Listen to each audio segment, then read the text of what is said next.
today about Teshuvah, that we're in the season of Teshuvah. And I don't know if y'all know about the tradition of Teshuvah. But the month of Yule, the month of the 6th month, is actually starts and it's 40 days to the Day of Atonement. Tradition has it that that was the day that Moses went up the mountain for the last time, was the first day of the month of Yule, the 6th month. And that he actually comes down with the second set of tablets on the Day of Atonement, which starts a 40-day period known as Teshuvah. Teshuvah means to turn, or to turn around. It is the symbol of repentance in Hebraic thought, that to turn, returning back to Yahweh through this time. It's a time that falls actually between the spring feast days and the fall feast days. Is this period of time that we're in. And it's the time that's kind of symbolized by the betrothal of being betrothed to the Messiah at Pentecost, at the mountain, at Shavuot. We actually were betrothed to Yahweh.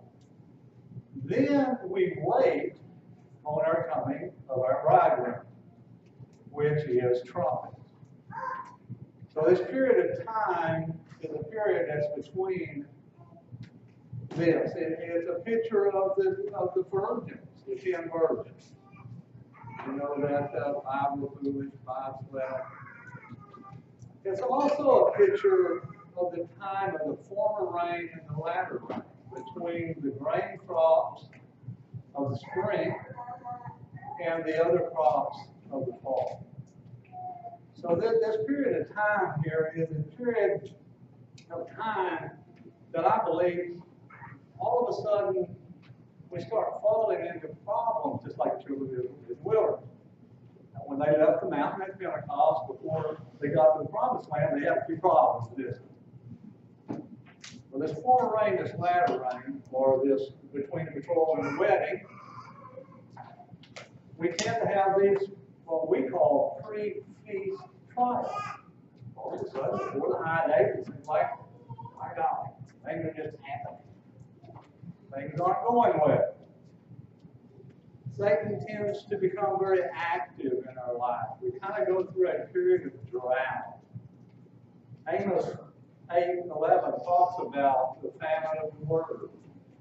You know, almost in the drought in the land, between the rains. That before the rain and the latter rain, there's a time period when there's rain. And this famine of this water, this rain on us, brings us into a situation where calamities start happening.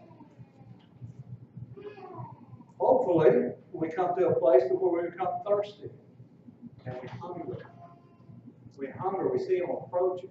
We see these feast days coming. We start to hunger and thirst for them. We start to think, oh boy, it's time for me to get ready. Do I really prepare, though, or plan for the coming? Do I have a plan? We plan for everything. We plan for trips, we plan for vacations, we plan for all kinds of things. Or are we truly planning to meet our King? Or are we planning, are we Teshuvah and getting ready to go and to meet our King?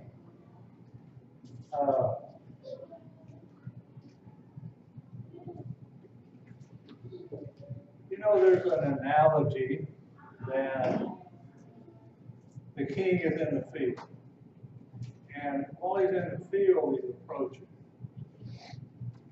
But at trumpets, this is a formal meeting. It's not like right now he's in the field and he's approachable. We can approach him now. The analogy is right now, I can kneel down and pray to the king. I can approach him in an informal way. I don't have to be dressed properly. I don't have to be, if you will, all of the formality of meeting a king or going before a king in court. The trumpets are actually the formal meeting. And are we preparing, if you will, to come before him in that formal meeting? You know, if you were called right now to come right now and appear before the king, would you be ready? And that's the analogy of being ready, turning back and turning to him with their whole heart. Being ready to come before him. You know, Revelation 3:17 talks about some of those. Let's look at Revelation 3:17. It talks about some of those that weren't too ready to come before the king. Because thou sayest, I am rich and increase of good and have need of nothing, and knowest not that thou art wretched, miserable, poor, blind, and naked. You know, do we really think? Do we think we think? Or do we really think? I think if we really, really think, we know deep down that we're probably not really ready to appear before him in that way. Now, the whole thing between the betrothal and the wedding is for a bride. And if you were there in Israel, if you were part of the camp of Israel, you became part of the bride, right? Or that was the goal to be part of the bride because you were betrothed, so you're going to get to the wedding, right? Now, I know people that want to play games with, well, there was guests at the wedding. And well, there was this at the wedding. And what if I'm a doorman in the kingdom every time? If you have that heart, brother, I'm scared you're not going to really make it. I really am. I'm scared because the bride, you're chosen to be a bride. You know, as corny as that show is, the groom or the bride or whatever, you get the rose, whatever. That's really kind of what are we making the cut? You know what I mean? Are we really being picked as we go through our life? Are we going to make it? Are we prepared? Are we doing what the bride wants us to do?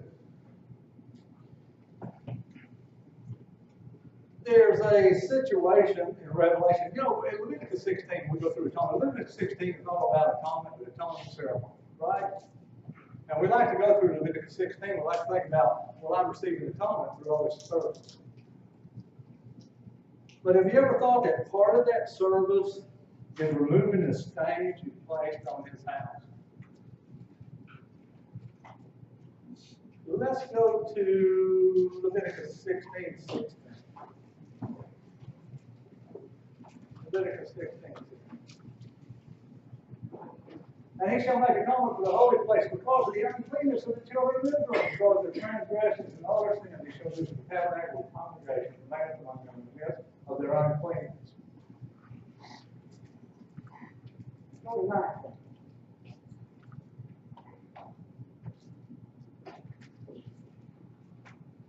And he shall sprinkle the blood upon his finger 7 times and cleanse and hallow it from the uncleanness of the children of Israel. Have you ever had somebody come to your house that's so unclean that you had to clean it when they left?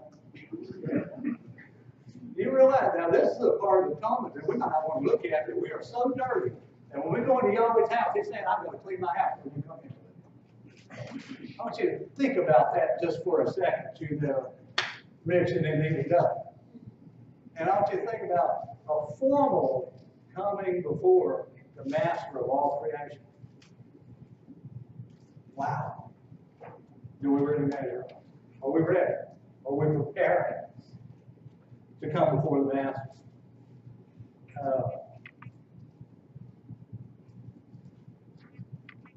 You know, there's a lot of analogies that happens through our life and things that we do, decisions we make. And this is a time to make strong decisions. I think Yahweh puts us in positions. We talk about free preaching trials. A lot of times we're put in positions where we come face to face with our problems and make us deal with them. One of the thoughts is, why did Judas, being a thief, get to carry the money bag for Messiah? Was it to set him up? Or was it to bring him face to face with his problem of being a thief and hopefully overcome it? When we're led into these situations, I believe Yahweh makes us go face to face with our problems and see what you're going to do with them. Are you going to be led away through lust? Are you going to problem? You're going to overcome them. He wants us to overcome them. He's there with us to overcome them. But when we start suffering these things, trying to draw near to Him, He said, you want to draw near to me, I'm going to show you a few things. Because you're really not very clean. You're really not where you think you are. If we were thrown back, okay, in the New Testament era, we're all kings and priests, right? All kings and priests in the New Testament era. If we were thrown back into this day, the Leviticus 16 day, and we were a priest, would we know what to do? Would we be lost in the ritual? Would we be lost in all that's going on there? Because we haven't prepared. We're not in this we're in this preparation to actually prepare us to appear before Him, and we need to be thinking about what are we going to do when we get there? Is being ready just being saved? No. What does it really mean to be prepared? What does that really mean? Prepared. You know, when we get to all the analogies of the pounds and talents and all of those things, we know that we're given things to deal with in this life. We're given some talents, and we're given some things to work with. And we go forward to work with them. Some are given. Let's just go there. Let's go look at. Let's go to Matthew 25:14. Let's go read it.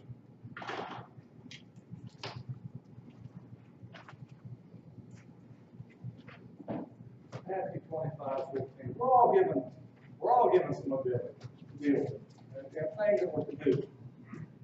Most people, and for some reason, we've got it in our mind that just keeping the law, just being chosen.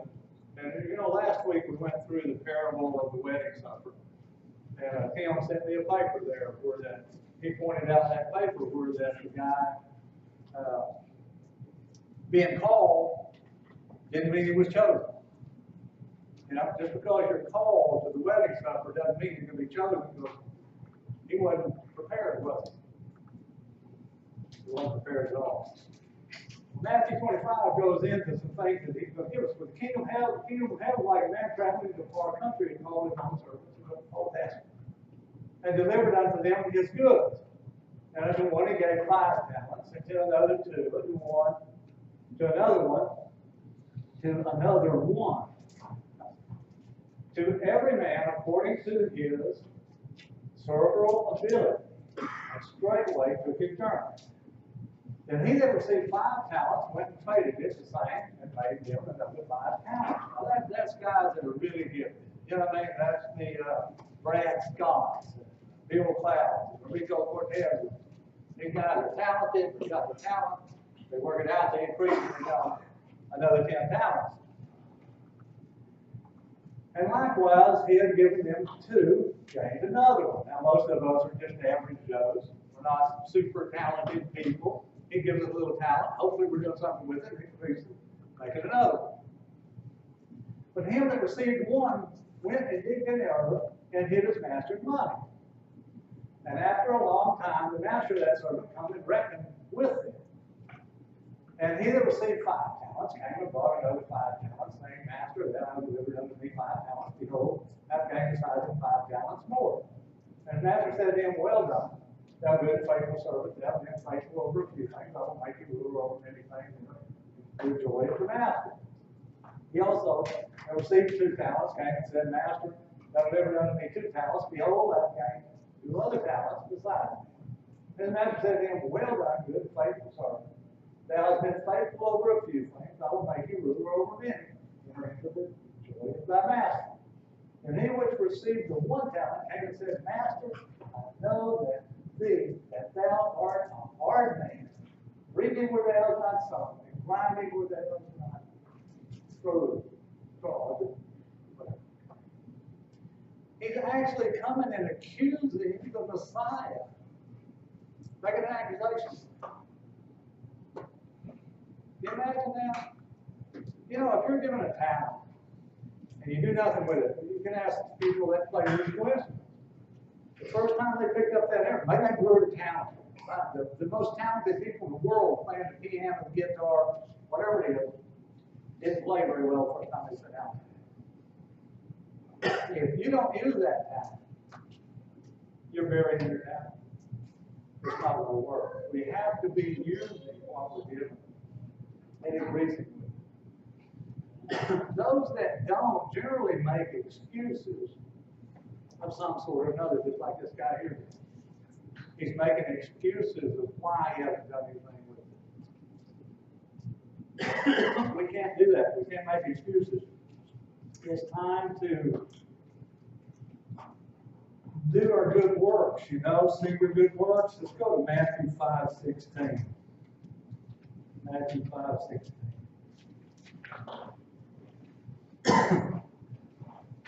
We have to do something.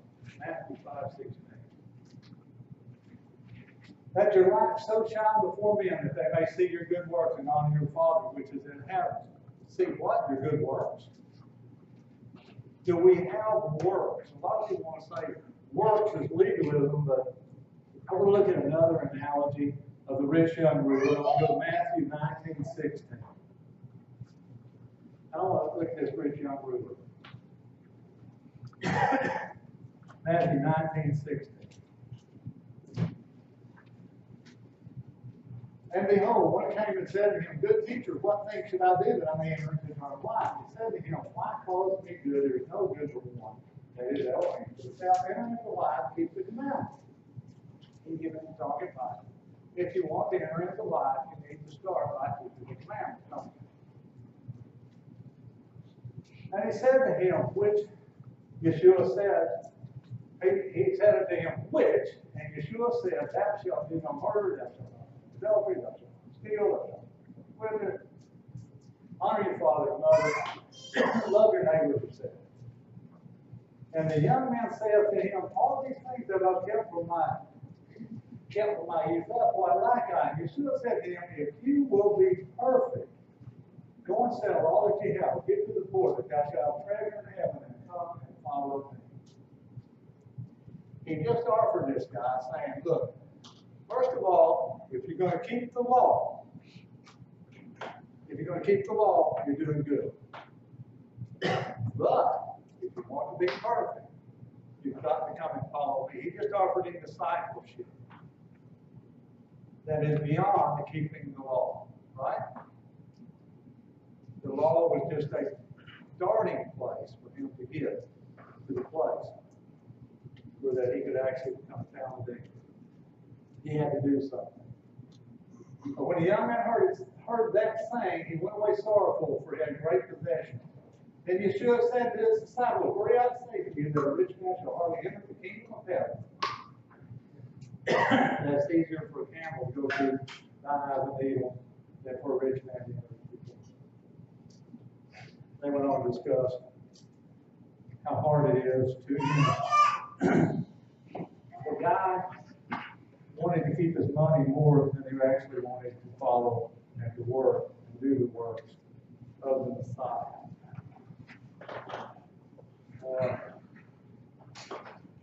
We know that in the Beatitudes, that Messiah says, make the light shine and see your good works. But in 7:22, we also know that there's the workers of iniquity, right? Matthew 7:22, where it says, Depart from you, you who work iniquity, their work. And I will say to me in that day, Sovereign, has begun prophesied in your name, cast out devils, and thy name did wonderful works. I confess with him, I never knew, depart from me, you that work iniquity. What is your work? What is our work? What is our coming, our Teshuvah, our coming to the Messiah in this way? I don't know how much I want to go on here on Teshuvah,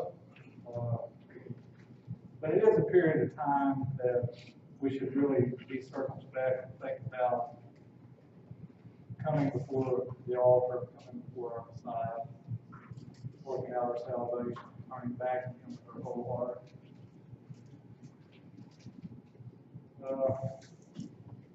We can go on with other analogies and things, but think we will go on. I want to bring one thing. Well, let's bring some more up. Let's talk about one thing that Ricky brought up here about this 40-day period. I was talking to Ricky on the phone about the 40 days of Teshuvah. And we're talking about the 40 days. There's a lot of 40 days. The children of Israel in the wilderness, 40 years, a lot of 40. There's the 40 days for Nineveh, Jonah and Nineveh.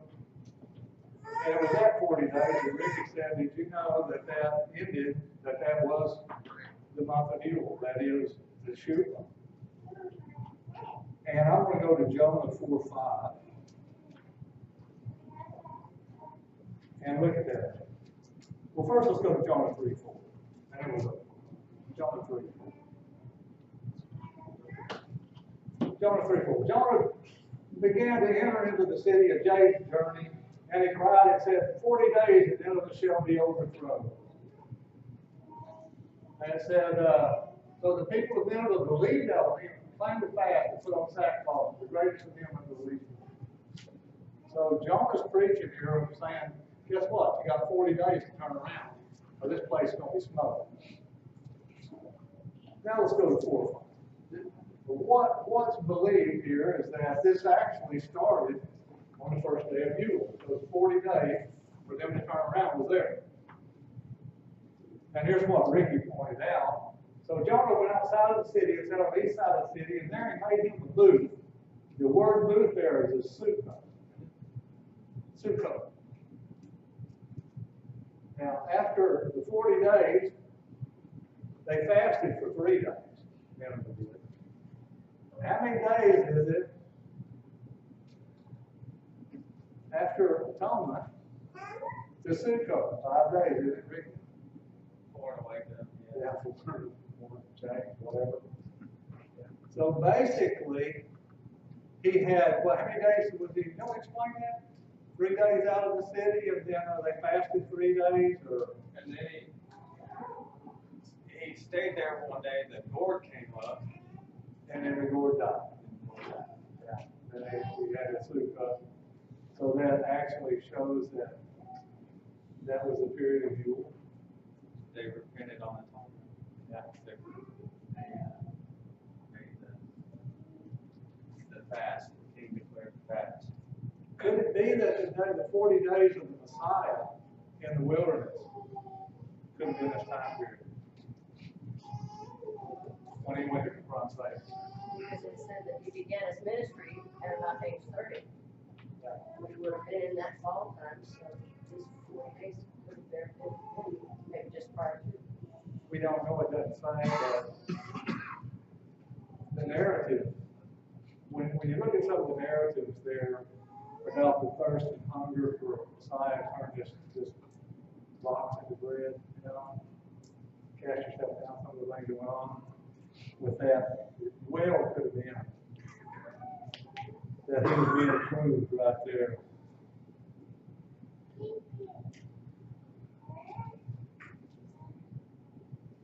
Could 40 days be compared to 40 stripes? That Deuteronomy 25, 2 and 3.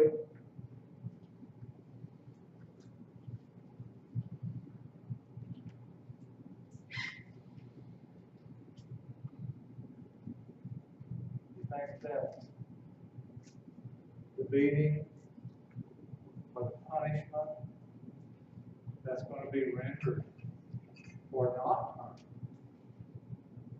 is kind of where I want to go with this. If you don't fully turn, you're going to have some problems. That's home.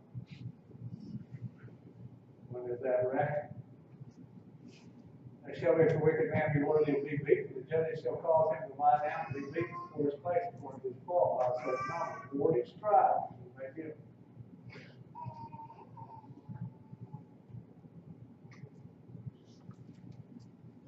I don't know. Is it just a period of time, or is it a process we go through?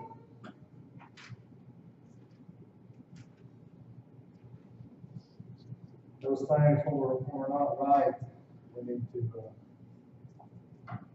let's go to Ezekiel 3:17. 3:17. Ezekiel 3:17.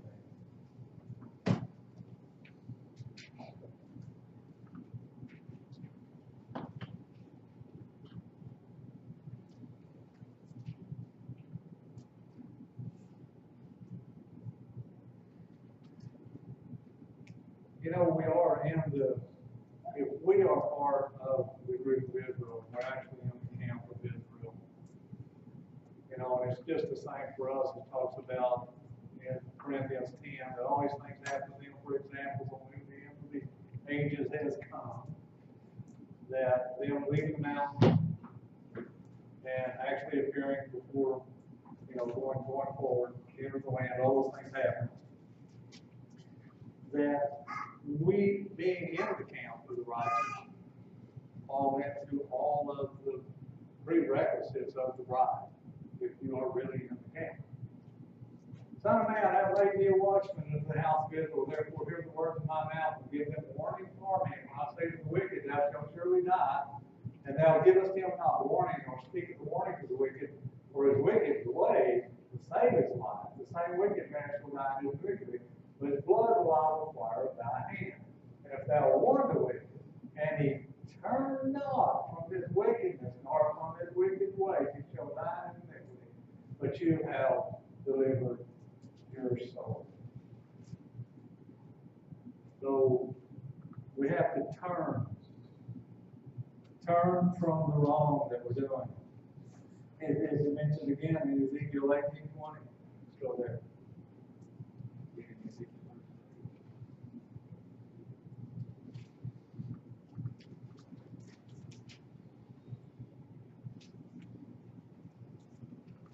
Ezekiel 18:20.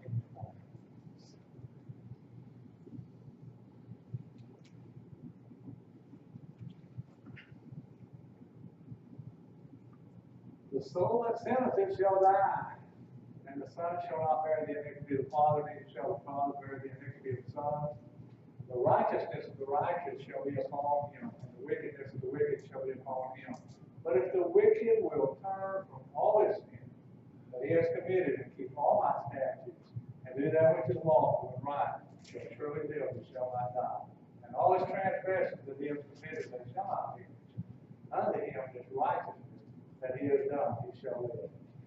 And I will have pleasure in all that the wicked, have I any pleasure at all that the wicked should die, saith the sovereign Yahweh, and not that he should return from his ways and live. But when the righteous turneth away from his righteousness, and committeth sin, and doeth according to the abominations that the wicked man doeth, shall he live? All his righteousness that he has done shall not be mentioned in his trespasses that he has trespassed with his sin. He has sinned, then he shall. We can't lean on what we've done in the past. Often like to hear the analogy of the guy that got stopped after he caught speeding. He said, officer, I've been driving the speed limit all day long. Should not be let go because I just started speeding a minute ago. They think that's going to work. Not going to work, is it? It's not going to work. You know, after the rich young ruler analogy, it talks about those that don't take up their cross and follow me is not worthy of me. We didn't read on into that a while ago, but it says, you know, let's go to Mark 8:36. What does it mean to take up your cross and follow? As far as turning to him with your whole heart, with all you got, doing the works, going to the kingdom. Follow him with all you got. On page 44. And when he called the people unto him, the disciples also, he said to them, whosoever will come after him, let him deny himself, take up his cross, take up his stake, and follow me. did that mean in the first century? Take up your stake and follow me. I looked at that word stake, it goes back to the word beam. And they equate it to the beam that goes across the doorway that holds up the door. That holds up the door. And, so Lord, what do you make of that? Let's go to Matthew 16:24.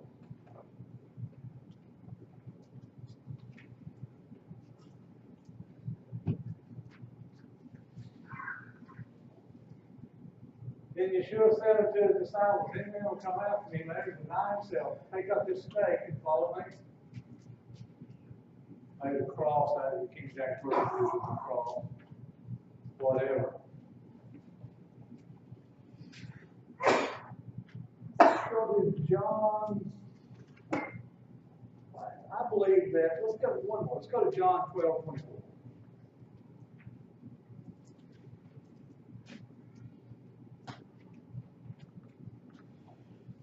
Verily, verily, I say unto you, except right if we fall to the ground and die, lies in one.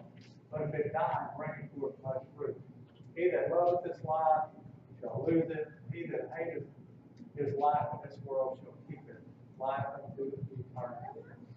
If any man serve me, let him follow me, where I am.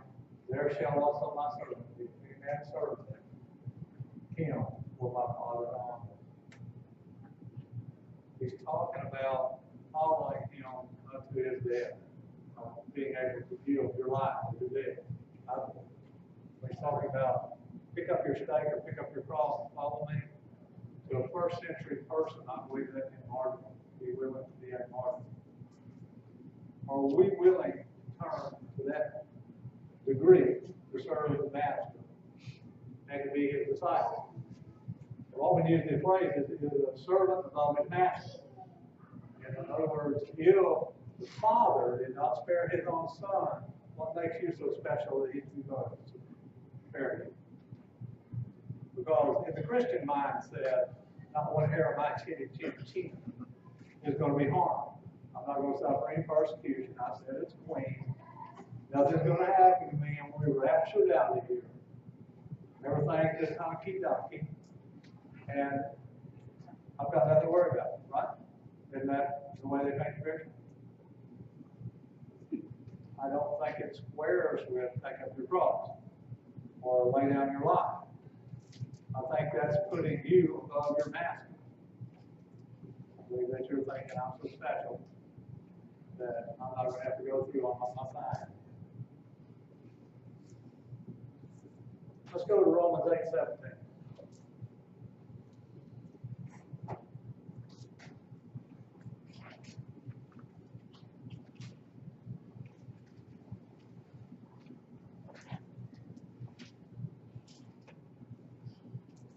And if children, and I hope for children, then heirs of Yahweh, and joint heirs with the Messiah. If so be that we suffer with him, that we may also be approved together. For I reckon not that the sufferings of this present time are worthy to be compared to the excellence with which shall be revealed in us. The sufferings of this present age, we don't want to suffer, do we? 2 Timothy 3:12.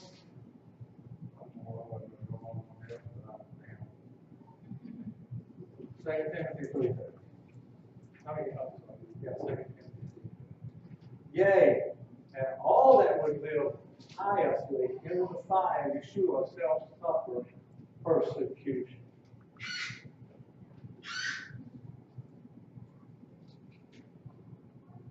That sounds like a promise to me.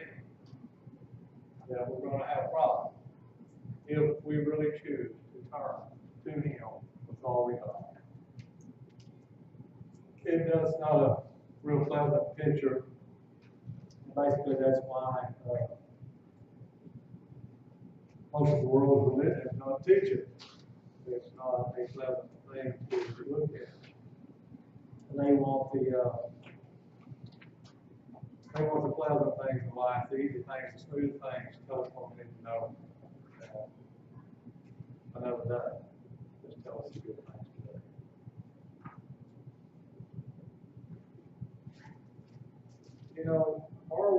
usually close before an early night, with the question, are we preparing, are we turning, are we renting our hearts? Are we doing all these things? Are we trying? And I think that this period of time here is a very, very serious one, where in retrospect, and a lot of trials on people during this time, just because of all of these things. I do believe Yahweh helps us, brings us face to face with a lot of our problems, and I think the father things that later in his life will be a little bit problems. I'm glad. And none of us are perfect, believe it or not. You may think we are. I'm so good, I've already needed you to say that. Sorry, that guy with me just made me stump his toe.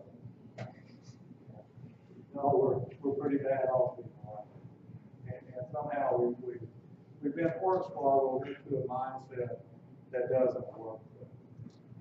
And, you know, from trumpets to atonement is the days of awe. The Sabbath right in the middle of that is known as Sabbath Teshuvah. The final Sabbath Teshuvah means the Sabbath of return. Just before that is the days of awe. The picture of that is that after the 30 days when we get to trumpets, we actually face the Messiah in this formal setting. We're not in the field anymore.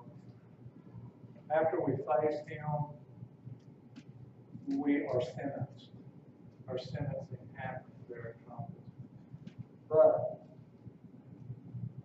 we're not, let's say we're found guilty, then our sentencing actually happens on atonement.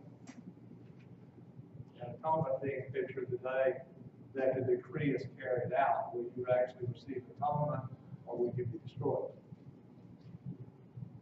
And that's the seriousness of it. At the formal meeting, when Messiah comes back, you're sealed. Or you're set. Okay, atonement is also, if in the 10th day of the 7th month, so it also starts the Jubilees, right? They kind of, yep. So, and the year of the release every 7th year. So I wondered if we knew which year we was in the 7-year cycle, or even in the Jubilee. By now? No, this is not. There's a lot of different beliefs on different cycles, and there's a lot of chronologists that there's about 3 of the more popular ones that are different. They're all different. Yeah.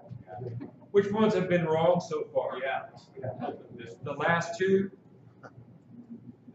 You don't know. That's it, you don't know. I like the joke, you don't have to believe the way I do, but you should.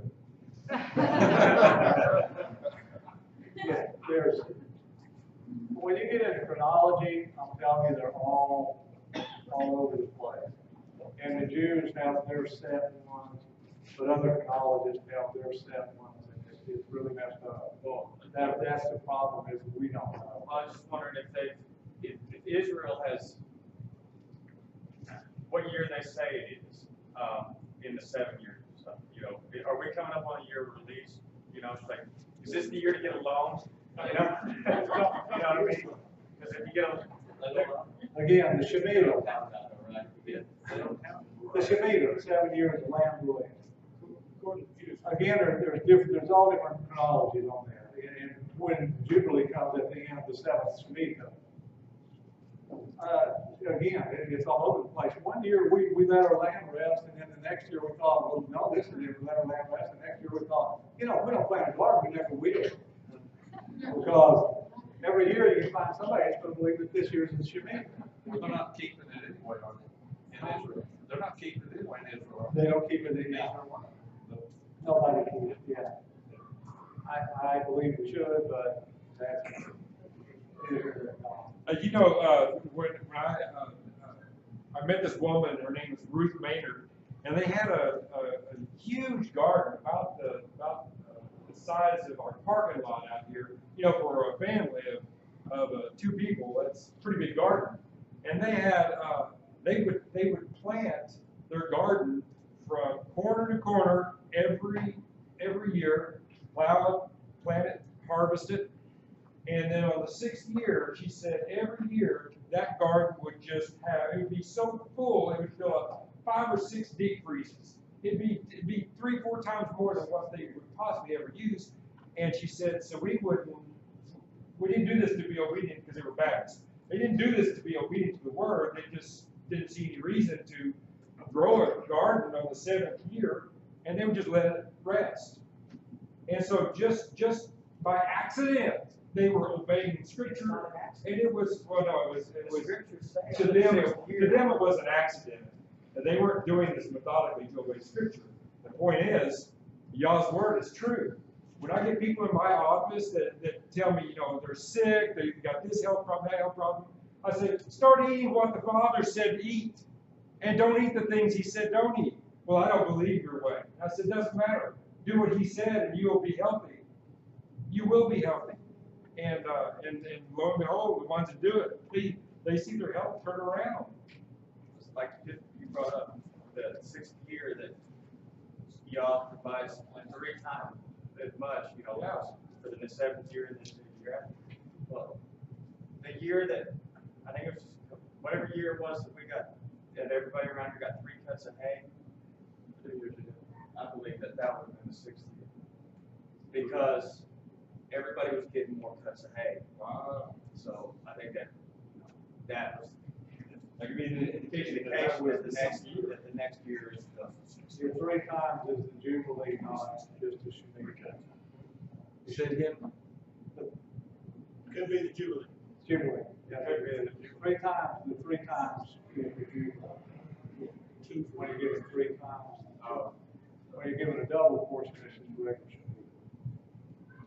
Shemitah. And accordingly, Israel never kept a Jubilee. They never had enough money. They were sent to Babylon for 70 years so the land could have its rest. They never did. They never had enough faith that those 2 years worth of food. Could the Yom Kippur War have been a Jubilee now? Did they have to honor this? Brother, it's, again, So, I don't know.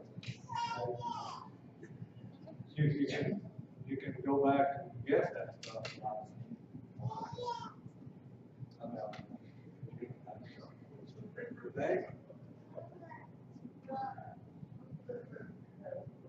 Anyway, the start of the sentencing. In other words, Yahweh's going to, on trumpets, we're found guilty. On atonement, we're sentenced. The idea is we have those 10 days of awe to turn the decree around. And that the 3 pillars of the earth, the whole of the earth, study of Torah, prayer, and charity kick in, that if we really do those things diligently, we can turn the decree around and have mercy when we get to the time of sentence. Past that, everybody is either, after we pass the fullness of atonement, everybody will either be destroyed or atoned for, which leads us into tabernacle, which is a period of time where you are commanded. This is a command that you be joyful at tabernacle. Seriously. Notice that all of the bad, it's a picture, it's a millennial picture, the picture of millennium. That's a picture of time when Satan's put away, that the earth is being restored to its fullness, a time where the Messiah is ruling, and that picture is that picture of Joseph. And that's that picture. The 8th day is the new beginnings. The day after the 7,000 years when the Father comes to be upon this earth.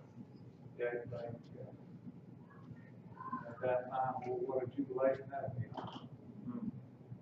Anyway, hopefully we're all going to prepare, we're going to meet our bride, we're going to be the bride, and we're going to be ready, we're going to be clothed, we're going to be like Revelation 20, a bride that's adorned for her husband, and white robes, and we're ready.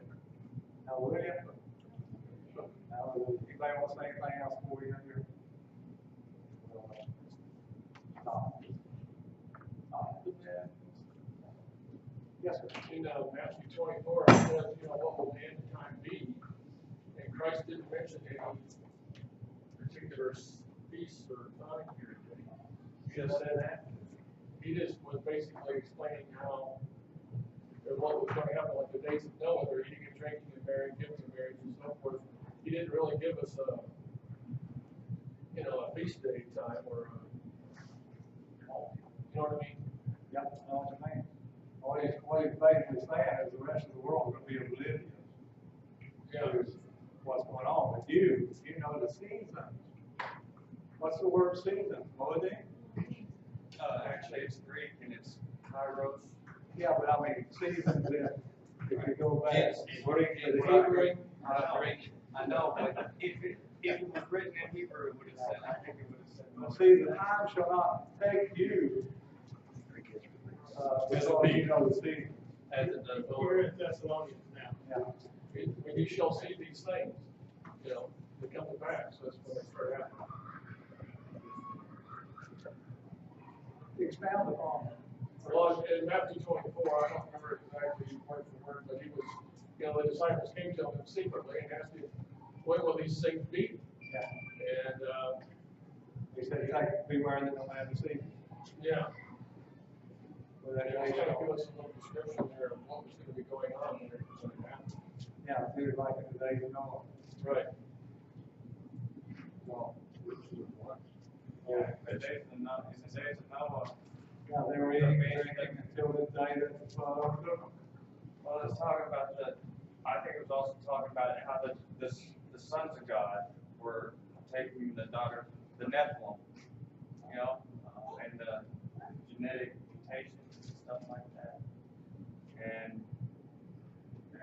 giving and marriage. Giving and taking and marriage. I mean, that phrase there, they were giving and taking and marriage. Well, I think it goes back to that. He said, remember the parable of the fig tree too, in that same chapter, wasn't it? Yeah. Yep. So he said, you know that summer is nigh. If you are out there, I'm not grasping the point that you're trying to make. well, you were saying that these are the signs of the end times. Yeah. And we're trying to put it with the different time periods, the feast days and so forth. I was just saying that, you know, they went to Christ himself and asked him what will, you know, with the end time be. He didn't ever give any reference to any particular feast time. Right, in that passage you didn't, but again, I'm saying that because you know the season. See, my contention in the New Testament, no, he didn't in Matthew 24, that's absolutely true. And I believe that when he said that these days will be like the days of Noah, they're eating and drinking until the day the flood took him away in the ark. What he basically saying, most people are going to be oblivious to what's coming on the earth. My contention is that we know the season, that these days shall not overtake us as a thief. And since we know the seasons, is what, again, the point I was trying to make is the word seasons in Hebrew is goyim, the appointed times, or these feast days. Since we know these feast days, we know what's coming. And we know these analogies as what's coming. And that's what my position is on that. And the reason I see these feast days as a picture of the end times and the plan of salvation being spelled out in these feast days. He says it's their shadow picture. Yeah, they're shadow pictures of what's coming. They're rehearsal is the word. Jerry, you want to say something? Yeah, if you think about being as though we're in the days of Noah, you think Noah didn't know what was coming?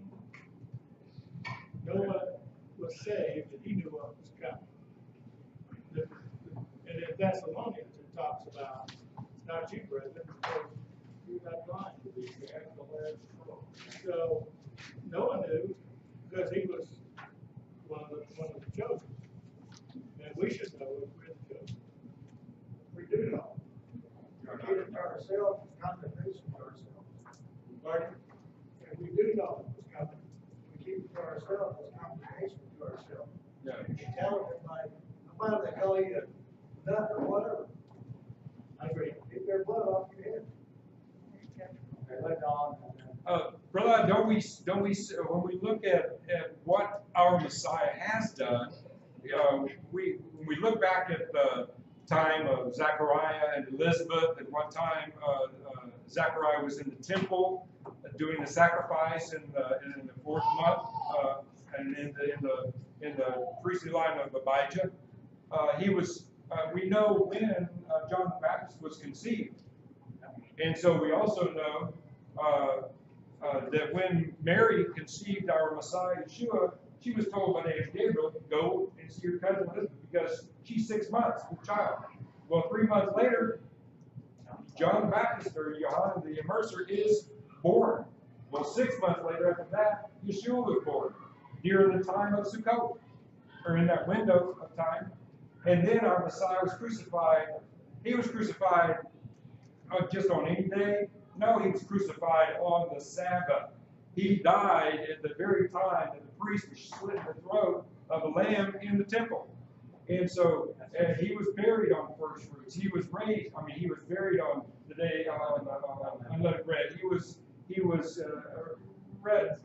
Yeah, exactly. Wednesday. He was raised from the dead on first fruits. He sent his Holy Spirit on the day of Pentecost. Everything he does, didn't he do it on his appointed feast days? And so the feast day that would coincide with his return would be the Day of Trumpets. I believe that. I believe, and that's honest when it says that the day of Yahweh will come as a thief in the night. And we read that a dozen times. We've heard a dozen preachers preach on that. But he says, you, my dear brother, are not in darkness, that this day would come upon you as a thief. If we are doing what we're supposed to be doing, and where we're supposed to be on the Day of Trumpets, when he comes back, we're going to be looking for him because we're doing what he's supposed to be doing. Everybody else, he's going to come as a thief in the night. If you're out mowing your yard and you're not where you're supposed to be on trumpets, if you're out shopping at the mall, if you're out doing your own thing in a football game or whatever, he's going to catch you as a thief. He's going to come upon you as a thief in the night. But the rest of us who are doing the appointed times, he will not surprise us.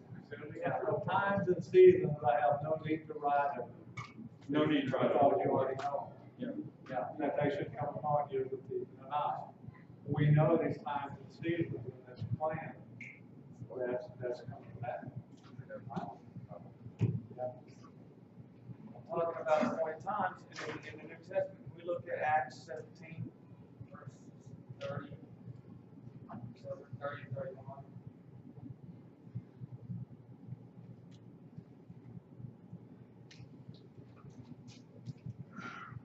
And the times of this ignorance God winked at, but now commands all men everywhere to repent, because he has appointed a day in which he will judge the world in righteousness. By that man whom he hath ordained, where he has given assurance to all men that he has raised him from the dead. He has appointed a day in which he will judge. And I mean, he's Greek, but I wonder what it said in Hebrew.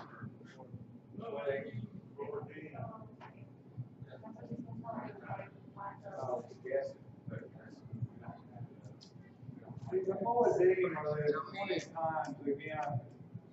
Genesis 1:14, it says that they were set in place from the creation of the world for signs, for seasons, for days, for years. The word seasons there is Moedim. When you go, and it means appointed times, appointments. Also, it can mean a rehearsal. These are rehearsals that we go through life. When you go to Leviticus 23 that walks through the high days, or the 7 high days, it says these are the Moedim of Yahweh. These are the appointed times that was set in place at the creation of the world by the big clock in the sky. When he put the world into play, he set these in the signs, the stars, the clock. And they fall every year in this cycle. We cycle through these, and every year we have this dress rehearsal that we go through. Just like they did Passover, waiting all those years for the true Redeemer to come. How many Passovers, how many lambs did they kill? Waiting on the side of having Passover. Unleavened bread, truly picturing leaving sin. I mean, to me, they went to the mountain and received the law at Pentecost, and on Pentecost the Holy Spirit fell. These are just setting place foundational. Trumpets, that last trumpet, he's gonna come and the dead's gonna rise when that trumpet blows. Now, we blow the trumpet for a memorial every year on the day of trumpets. But I believe that one day that trumpet's gonna blow, my golly, it's gonna be the real deal. It's gonna be there. Yeah. Yeah, and again, our rehearsal, we're waiting on something to happen. The day of atonement's gonna happen. And you better hope that you're atoned for, or you're gonna be, y'all hadid, the day, the Jews call that the day. And really, it's the only day in all of your existence that matters. You're gonna be destroyed or you're gonna receive atonement. It's that simple. It is the day that your eternal existence hangs on. Y'all hadid, the day. Yeah, trumpets, tabernacles, and millennial life. It works for me, it works well for me. And then the 8th day being the 8,000 years again, when Messiah hands over the kingdom to the Father, he reigns upon this earth. It's all over. Hallelujah. Anyone else? Okay. Let's go. Yemelech Yahweh Baish Merech. Yeri Yahweh Kanalelech Abisai. Yesai Yahweh Kanalelech Abisai. May Yahweh bless you and keep you. May Yahweh make his face shine upon you and be gracious unto you. May Yahweh lift his countenance upon you and speak to you.